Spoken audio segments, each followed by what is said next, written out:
3, 4. Hey father, hey son, making a podcast sure sounds fun.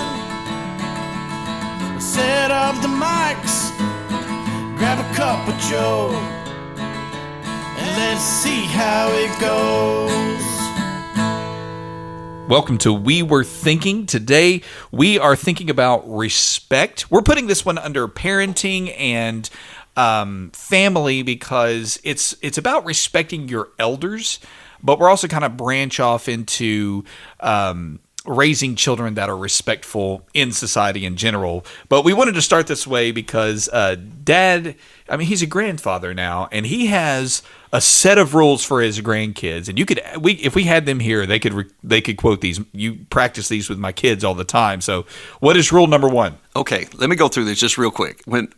Just to be honest, when we first had our grandchildren, I was so excited the fact that we had grandchildren because my daughter Krista and my son Matt, who you've met here, they have a child, and they were within 3 weeks of each other. So we went from not being grandparents to having 2 within less than a month. And I just got to be honest with you, being a grandparent is so great. I've told my kids, and I make no apologies about it. Matt's already laughing. He said, I love the grandkids so much. If I could have figured out a way to have grandchildren first, I probably would have. And I told him, no, the grandkids are the reward for having to suffer through me. That's right. You also said that is the reward for me not killing you as a kid. I do remember that as a teen. So one of the things that we did, in all seriousness, it's just something I decided to do with my grandchildren when they were little, because I'm not just thinking about when they're little.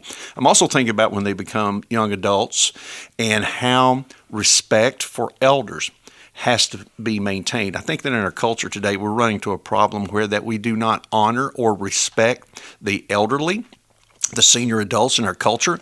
In Japan, those are national treasures, but in America, it's a thrown-away society. In fact, I heard recently where a man said that the greatest fear about becoming a senior adult is to be forgotten. You put them in a nursing home or you put them in a healthcare facility, and then we just forget about them. Out of sight, out of mind. And I don't want that to happen, so I want to make sure that I cultivate and have this relationship, not only with my children, but with my grandchildren. So here are my 4 rules that I have with my kids, my grandkids, and I can tell you, I can just call out a number and they will tell you what each one of them is.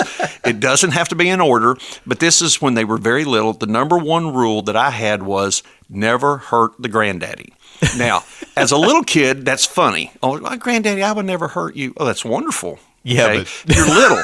But now Liam is not little anymore. And Rachel, she's a beautiful young woman, and don't hurt the granddaddy. I'm older, and I don't bend anymore. Now I break. So if you run into me or you knock me down or you're disrespectful or you hurt me, don't hurt the granddaddy. So rule number 1, don't hurt the granddaddy. And then to solidify that, number 2 is if you hurt the granddaddy will hurt you back. And it was fun when they were little. And, if you hit me, I go, did you hurt No, granddaddy, I did not hurt you. I did not hurt you. I did not hit you that hard, right? Because we're playing a game or whatever. But the point being is when they're little, that's fun. But when they get to be older, and I've seen it, Matt, you've seen it, in our culture we've seen it, where there's such disrespect for the elderly, there's so much disrespect for senior adults, that they really are a prime target for violence, to attack them, to rob them, to hurt them. And I want everybody to understand, don't do that, especially when it comes from my own flesh and blood and my grandchildren. And doesn't even have to be physical. That's scams. Who are the number 1 people that are going to be hit with scams and cons and phishing emails and stuff, because they don't understand the technology, and so they're an easy target to take advantage of. That's exactly right. And I just want to make sure that my grandchildren understand, 1, don't hurt the granddaddy. But if you do, now, let me just go ahead and say for the haters out there already, I've never hurt them, No. Not intentionally. I've never spanked them. I've loved them. No. If they hear this, they're going to understand that I've never spanked them, but also know that hurting somebody doesn't always mean physical. Don't hurt me. Love me. Take care of me. Which, in fact, goes to rule number 3. Rule number 3. Always love the granddaddy. that granddaddy is old. He's going to get older all the time. But I always want you to love me because I love you. And love is that mutual respect. Love is doing what's best for the other person. I want them to love me. So when we go through this rule, they'll take care of me and they'll do things for me. Say, granddaddy, can I get this for you? Oh, absolutely. Why would you do that? Because I love you. I'm maintaining that relationship with them. At 3, it's really cute. At 15, it's really awesome. It really is. And then the last one, number 4, is always take care of the granddaddy. And what I mean by always taking care of the granddaddy is there may be some things that I don't know about, or modern technologies. Help me understand that. Why would you do that? Help me to understand. And it builds this relationship that I have with my grandchildren, and it's always take care of granddaddy. And when I say granddaddy, it's also grandmother as well, Grana or Lolly, whichever they want to call her is fine with me. But the point being is we're teaching them how to respect us, even at a young age, not just as grandparents, but to also transfer that over into the fact to do that for their parents as well, to love their parents and be a part of that kind of thing. I've just seen too many students, too many children that are disrespectful to their parents, very disrespectful to the grandparents, and then wonder why we don't have this close relationship. You got to cultivate that thing pretty early on. And if you translate it to your grandparents, if you have that relationship with your grandparents, it also translates into other people of their same age. And it doesn't even have to be the elderly. It's just your elders. I remember, I can remember being a child growing up, and we'd be in church, and we're rambunctious, church is over, and we're just running straight out, just sprinting around and everything. And I remember, I'm swinging by you on another lap to chase my sister or my friend or whatever, and you grab up the arm and you say, "Do not run. You could run into somebody and hurt them." And I'm like, whatever, And now I've seen, either at the churches I've been to or just gatherings where you got kids that are just full out sprinting, and everything in me is having minor anxiety attacks because I'm like, you're going to knock somebody down. You're going to knock somebody down. And it's never intentional, but it's like you're in play mode. Okay, look, I'm not saying don't let your kids play. I'm not saying squelch their creativity or their rambunctiousness or their energy, but there's a time and a place. And when you just let them in a crowded room at church or at an event or whatever, just let them just go, you're telling everybody else you don't matter. Your age and your vulnerability don't matter. My kids' rights are more important than yours.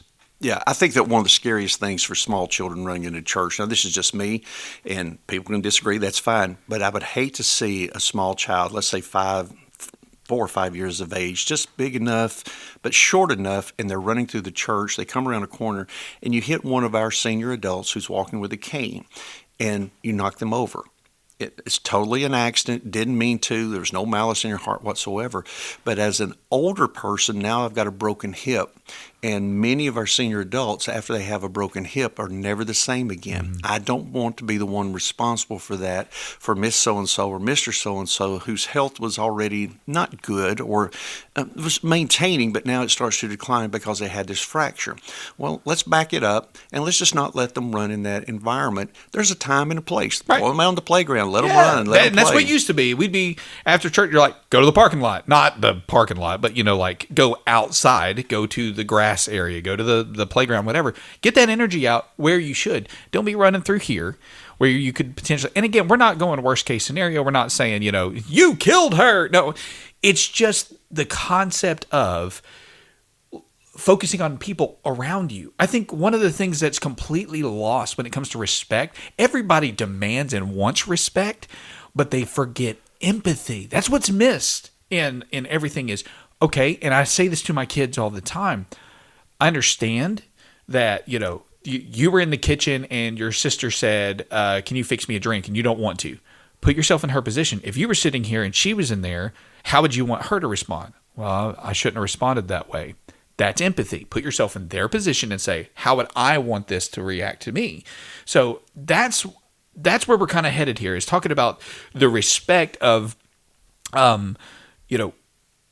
how you interact with people that are older than you, how you react to people that are not in your age group, and how do we get there? Well, I think culturally that we've got to a point where that we are so selfish, we're so God-centered. We've turned inward so much that we've gotten away from empathy. We've gotten away from taking care of other people.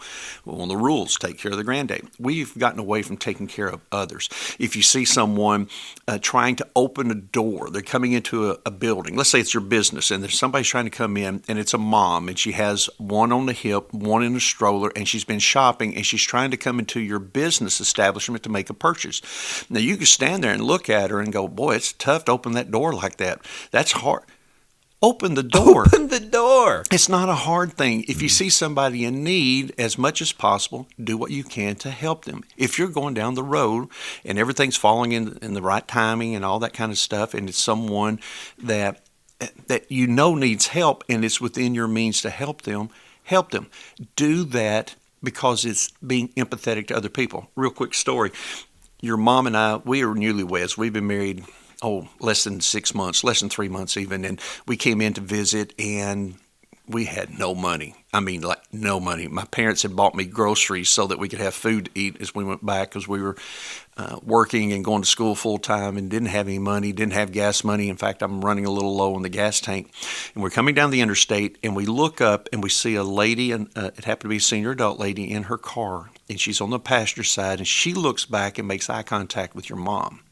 And there was something about that look. And then we go down the road a little bit, and there's her husband, and he's walking on the interstate. We know where they are. We also know, just real quick, they're probably out of gas, the car's broken down, they need help. We pulled over. We picked him up, we took him to the gas station, they were out of gas. So we got him to the gas station, get him some gasoline in a tank, and he says, "Let me fill your car up for you."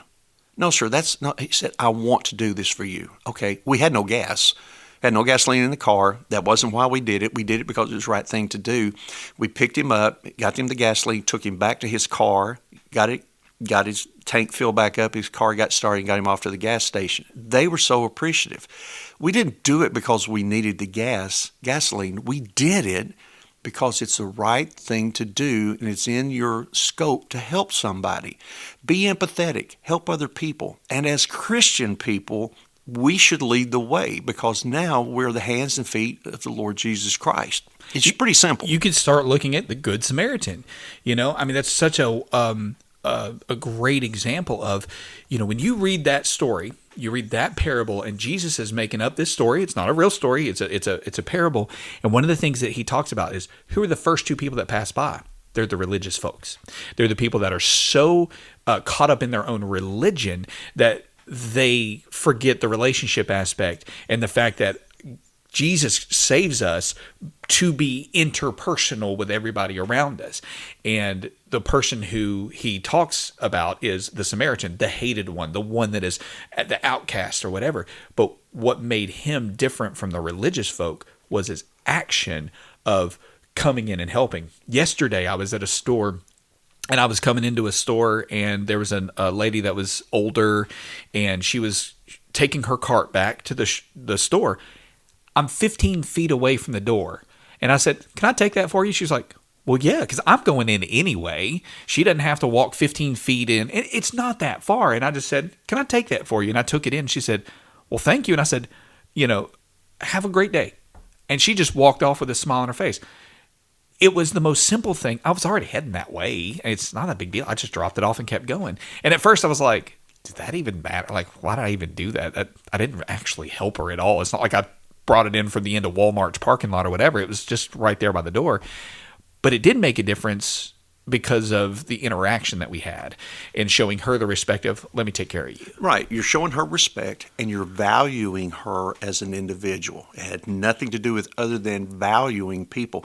Here's the problem. I think that sometimes we forget that we have to discipline our children. If you discipline your children, it shows that you love them. That's scriptural. If you don't discipline them, it shows you don't love them.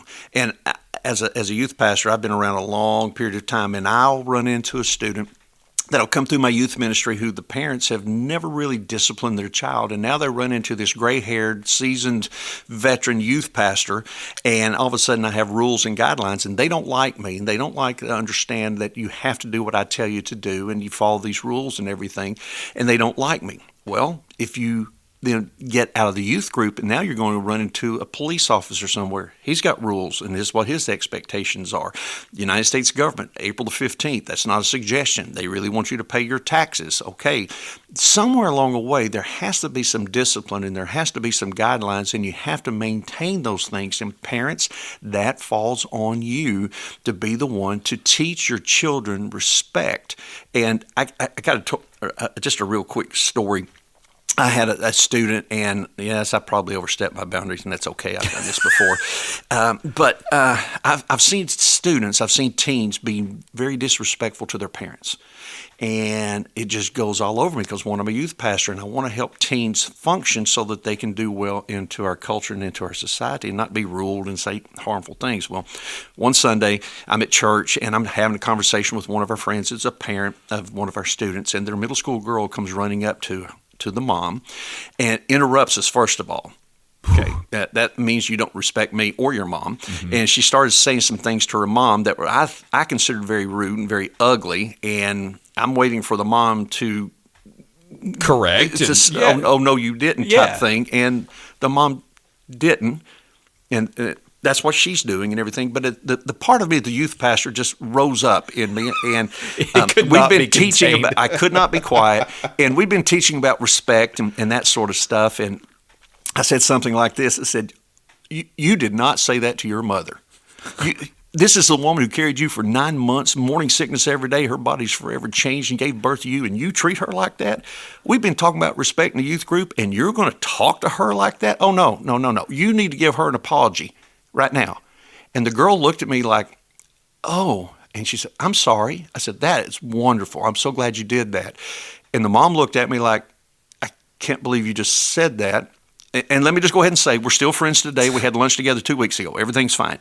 But it's one of those things of that you have to teach your kids, because if you don't, here, parents, listen to me. What you allow is what you teach is okay. If you allow your kids to be disrespectful and mean to you, you're teaching them that is okay behavior, and that is not okay behavior in our society. And that reminds me, so Matt, you weathered the storm in my home with me, and everybody thinks I'm an ogre, and that's okay. But what did you learn about being respectful, not only to your parents, but to your grandparents when you were growing up? So I learned that it's not about this moment, it's about the future. I didn't get that when I was 6 years old, but when I was 6 years old, you guys trained us to say, yes, ma'am, yes, sir, no, thank you. Even if we didn't agree, it's like, we're about to eat dinner at some place, and it's something that I absolutely detest. I was not allowed to be like, ew, gross. No, I hate that. In fact, I said that one time, and it was like, this is a teachable moment. And so it became, no, thank you. Very simple. That has become so important as a business guy. I'm in this business world now, and I say, yes, sir, yes, ma'am, to my employees. I've learned respecting even people that would quote unquote below me. I do not demand things of my employees. I ask things. Now, they have to do it, but I'm not going to be like, hey, get that. My response is always, would you please get that? And it's because it was ingrained in me as a child. Please, thank you, yes, sir, yes, ma'am. And I've done that for my children. And we have those moments. And I have my children, my wife will ask them a question. They'll go, yeah. And I'm like, excuse me? Yes, ma'am. And it's not because I'm being mean and I'm suppressing them, or I'm oppressing them, or I'm squelching their creativity. Stop. I'm training them to be respectful in society. And there are different areas. Now, I know that there are certain areas where to say yes, ma'am, this blew my mind. I heard this 2 years ago. Somebody said there are certain areas in the United States where if you say yes, ma'am, they see it as disrespecting someone. I'm like, okay, that makes no sense to me. You're saying if you say yes, ma'am to somebody, they get upset because they think that you're treating them as if they are in a servant mode. I'm like, that's literally the exact opposite. You're trying to show respect. Ma'am is short for madam. Yes, madam. You're showing a status and a place where you're saying, I see you, I appreciate you, and I recognize the importance of who you are. And I feel like, as a teenager, I was a sassy kid, and I had a mouth, and I would disrespect my mother. And Dad would always say this, and I've said this before. Dad, he said, that is my wife, and I won't let anybody speak to her that way, and you definitely will not speak to her that way. I know I've said that before, but it was very important to me, and I've said that to my children. You may think that she's your mother first, but she was my wife first. And I don't let anybody outside of this house speak to her that way. You definitely won't. And I think that it's made them into people that adults and other people want to be around them because they are respectful. I can't tell you how many. I was somewhere the other day, and the parent told the kid, they said, it's time to go. And the kid said, no. And I was like, oh, I got to leave the room. I got to leave the room because you did not just tell your parents no. It's not about a domineering relationship. It is about the respect of authority. Like you said, if you're going to respect other people in authority, you got to respect who I am and what I'm saying. And I appreciate the consistency as well. It has to be consistent. And again, we're not doing this to lord over your children. It's to train them. And one of the things I think is really important, you said, you may have overstepped in that one conversation, but I think it also really helped two things happen. One, you were connecting the point that you were making in your youth ministry to a real life example. And you were also showing the parent two things. One, I am serious about what I've been teaching your children. And two, you as a parent, sometimes you've allowed it happen so long, you don't recognize that the rudeness is happening. And so you were able to show them, that's what I've been talking about. Right. And I think that when you become to being polite, it's not that you have to sit them down and say you have to be polite. I think you have to do it in a fun way and have a game with it. And this is the expectations. And sometimes the reason that our children, we'll use a mom as an example, sometimes the reason that our children speak to their mother, our wives, that way is that sometimes we as the men and the husband and the father, we may be speaking to our wives that way. So that means now that politeness has to come from the top down. And as the father, I got a great responsibility to make sure not only do I teach it, but I have to model it. I think you're so funny when you're talking about making it into a game. Talk about the game that you played with your grandkids, with your children and your grandkids when sitting down to dinner. Yeah. One of the things that we do, first of all, every summer we get all 6 grandkids for about a week. We call it Camp Coleman, and other people think we've lost our mind, and that's okay. The house will be put back together. It takes about a month, and that's okay. But one of the rules that we have is, and even with Matt and Krista, we did this, and that is table manners. There are certain things we have expectations. Instead of sitting them down and saying, this is what you have to do, and this is how you do it, we made a game out of it. And that is, before you have your first bite of food, after we've prayed, you have to have a napkin in your lap. Now, I wasn't raised with using napkins, so this was a new concept for me. And one of the things that we do is, if you have a bite of food before you put the napkin in your in your mouth, in your lap, your food in your mouth and your napkin in your lap. Sorry, you had to get up and go stand in the corner and count to 25 out loud. Yep. And we also did this in restaurants. I can remember in Hopkinsville, so this made you a teenager, yep. And one of you guys was standing outside the restaurant because I could see you through the window counting because you had broken that cardinal rule. At our house, when we have all the grandchildren there, they will even check each other. Did you have your napkin in your lap? Did you put your napkin in your lap? And they'll check you. And I have, and maybe on purpose or not, and I'll leave it open to that. This granddaddy has been standing in the corner counting very loudly, and when it's the grandchildren, I count loudly and I count slowly because the giggles behind me are the most precious things that we could ever hear. What am I doing? I'm having a game, but I'm teaching them very, very simply to have your napkin in your lap. And you're teaching by modeling. That's the most important thing. You cannot say, do something I won't do. You have to lead by example. Now, let me ask you this.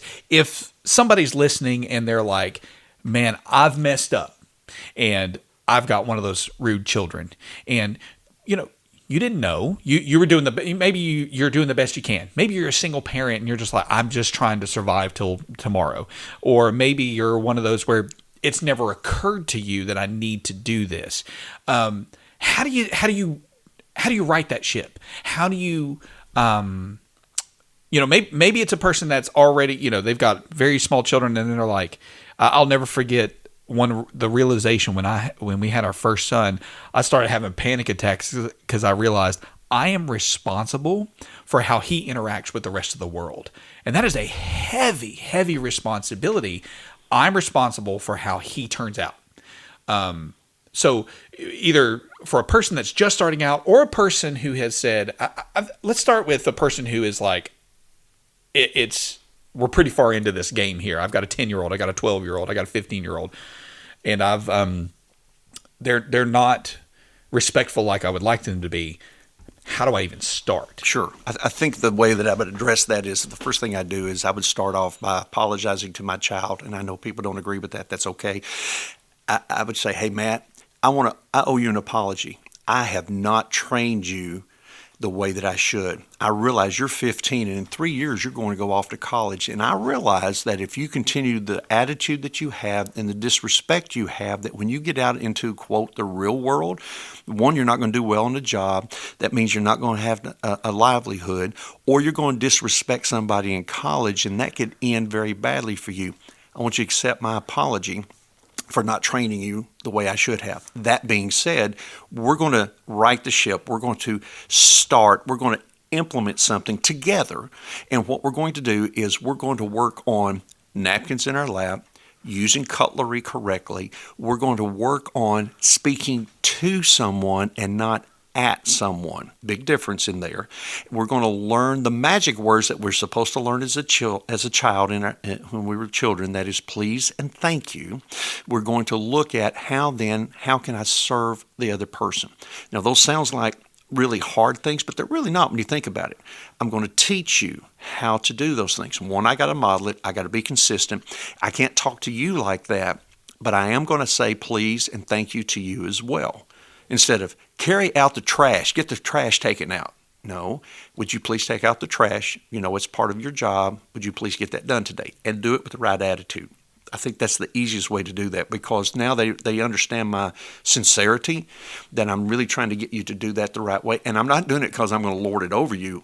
I'm doing it because I want you to function well when you get out of here. The other thing is, if it's small children, I think you make it as much as a game as you can. I just know that when I'm having fun, it's easier to learn. We do that with the napkin, still do that with them. And we have teenage grandchildren. We're still doing that with them, and they enjoy it, and they look forward to it, and they have fun with us doing that. So if you have your children at home and you're learning how to do this, age-specific things where they are. I think you start with a napkin. I think you do the please. You say thank you. And if they want something more, if they want something else, you have to use your words. You have to communicate. You have to ask. And you also have to check the attitude. Mm-hmm. Once you start doing those things with the end results in mind, and that is I want them to be fully functioning in this society and in a culture. And as a Christian child, a Christian student, I want them to be fully devoted followers of Jesus. You incorporate that in this discipline and in this training as well. That's why I stay in the Word so important. You do these things together, and at the end of it, then they can, not only have they seen it modeled, but now they start to own it for themselves. And I think on top of that is consistency. You know, if it was wrong one day, it's wrong tomorrow. And especially, which is really difficult. If you're trying to right the ship, it's going to be difficult for you as a parent to stay consistent, because it's a new thing for you too. So you have to show a little grace, and you can't just clean their clock. It was like, I said, say thank you. You know, wait a minute, calm down. It could be, hey, remember, we're working on our. Yes, I apologize. You know, and it becomes. I really like what you said, where it's a teamwork thing, where we're working towards this together, because you have to train yourself too as a parent, where, maybe you're always critical of your child when you see him. You know, you come home and the first thing you say to him is, pick that up, clean that up. Did you do your homework? As opposed to, hey, how are you? How was your day? Now, we're not sitcom, late 90s sitcom families where, the music starts playing when we correct our child and they're tearful and apologetic. But what I mean is, we have to model that respect not only to other people, but to them as well. And we have to work on that back and forth, but you're still the parent. Right. Let me end with this. I'll say this. It's something I learned just a few years ago, and I wish I'd known this when I was a younger man. Jesus always dealt with grace and truth with people. Depending upon the person and the scenario, it was either grace or truth. When he dealt with the Pharisees, the Sadducees, the Sanhedrin, you whitewashed sepulchres full of dead men's bones. That was truth. Yeah. Woman at the well, yes, she'd been married 5 times. Yes, she's living with a man that's not her husband, all that stuff. He gives her grace. When it comes to our children, there are times when I have got to look at, do I give you truth or do I give you grace? Truth sometimes hurts, but it's still needed. Maybe I need to do grace first before we get into the truth.